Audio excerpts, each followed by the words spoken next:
Well, you've read it many times on the comments section of news websites or social media. Whenever somebody defends the establishment line on any issue, they're immediately labelled a government shill or a paid for troll. It sounds pretty crude, but it actually turns out that that is exactly what's happening.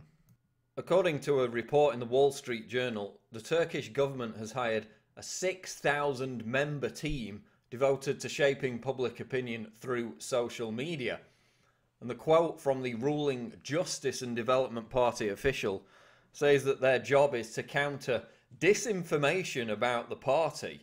We correct them with valid information, always using positive language. And what most people don't realise is that governments and corporations all over the world have, for at least 10 years, used paid for shills, hired trolls, to defend their official narrative, to defend the establishment line. This is far from a conspiracy theory. Here's an article from Canadian CTV News back in 2010 saying that the government will monitor online chatter about political issues and correct what it perceives as misinformation, not only on social media like Facebook, but also chat groups and website comment sections. So the Turkish government's just hired 6,000 people to do the same thing. The Canadian government admitted they were doing it back in 2010. Here's an article from last month about Israel, the Israeli government, paying students to post pro-Israeli propaganda on social media websites.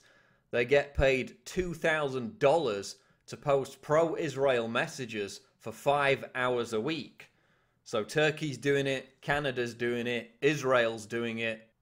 Here's an article from 2011 which admitted that since 2005, the communist Chinese government has a growing army of paid internet commentators.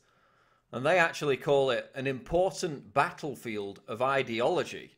So Beijing has also hired numerous individuals as paid government shills to spout pro-Beijing, pro-communist, pro-Chinese propaganda on the internet. And again, look at that quote. An important battlefield of ideology. So you might think that leaving a comment on a news article is kind of fruitless. Engaging in a debate with a troll is kind of fruitless. But when you realise that governments spend so much money and time on hiring these people to do that very thing as part of, quote, an important battlefield of ideology, then you begin to realise just how important that really is in shaping public opinion. And corporations do it too in terms of product reviews. Here's Microsoft having to deny that they hired contractors to post positive comments about the Xbox One. Of course, there have been numerous reports about Monsanto hiring paid propagandists to go into social media and news website comments to give their side of the story. Of course, they also have an army of lobbyists and they pay millions and millions of dollars for Americans not to know that GMO is in their food. So you have corporations doing it, you have governments doing it, and yes, the US government is doing it too. You remember back in July, Infowars.com had this story about the Department of Defense, the Pentagon, bemoaning the fact that they couldn't get out ahead of bad news stories and that the Drudge Report often trumped them to that kind of thing. So now they're trying to get out ahead of bad news and come to terms with telling bad stories as well as the good. So they're bemoaning the fact that independent media is shaping public opinion in terms of Pentagon policies. And of course, on top of this, it came out back in 2011 that the Air Force and the US Army had hired a company, a data security firm, HB Gary, to develop this multiple persona management, which enabled one individual to manage multiple social media accounts from the same platform. And as this report out of Computer World documented, this was all about creating multiple fake social media profiles to manipulate and sway public opinion on controversial issues by promoting propaganda.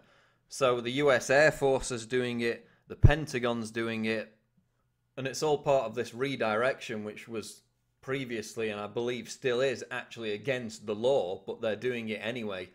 And that is to deliberately propagandize towards a domestic and American audience. Of course, the US government's been doing that abroad for decades and decades, but only recently have they basically admitted that they're doing it domestically.